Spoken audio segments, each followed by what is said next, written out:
네, 한국은행이 시장의 예상을 깨고 이달 기준금리를 전격적으로 내렸습니다. 이로써 기준금리는 1년 만에 0.25%포인트 떨어져 사상 최저인 연 1.25%로 조정됐습니다. 취재기자 연결하고 있습니다. 유투건 기자. 네, 경제부입니다. 네, 금리 동결을 점치는 예상이 많았었는데요. 네네. 전격적으로 금리를 내렸군요. 네, 한국은행은 오늘 오전 금융통화위원회를 열어 이달 기준금리를 연 1.25%로 내렸습니다. 지난해 6월에 0.25%포인트를 내린 이후 1년 만에 다시 금리를 내린 겁니다. 이로써 기준금리는 다시 한번 사상 최저치를 경신했습니다.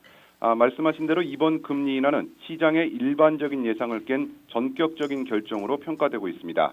앞서 채권시장 전문가의 80%는 이달에도 금리가 동결될 것으로 전망했는데요.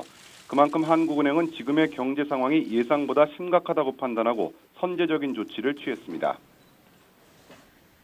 네, 경제 상황이 심각하다는 평가에는 본격적으로 시작된 이 기업 구조 조정의 충격도 고려한 것으로 보이는데요. 이 부분은 어떻습니까? 네, 말씀하신 대로 이번 금리 인하의 배경을 한마디로 정리하면 가뜩이나 부진한 경기, 여기에 더해진 조선과 해운업의 구조 조정입니다. 어제 정부가 구조 조정 계획을 확정해서 발표했는데요. 앞으로 조선 산업의 인력 30%, 설비의 20%가 감축되면 경제 전반에 미칠 충격이 클 수밖에 없습니다. 하지만 이런 충격을 흡수하기엔 현재의 경기 상황이 좋지 않습니다. 수출은 17개월 연속 마이너스 행진을 이어가고 있고 3월부터 조금씩 살아나던 민간 소비의 회복세도 다시 약해졌습니다. 한국은행은 이런 상황을 종합해 지난 4월에 전망했던 성장 경로에서 다시 멀어질 가능성이 커졌다고 평가했습니다. 따라서 이번 금리 인하에는 경기가 급격히 얼어붙을 가능성에 선제적으로 대응하겠다는 의지가 반영된 것으로 풀이됩니다. 또 기업 구조 조정을 위한 정부와의 정책 공조 차원에서도 이해할 수 있을 것 같습니다.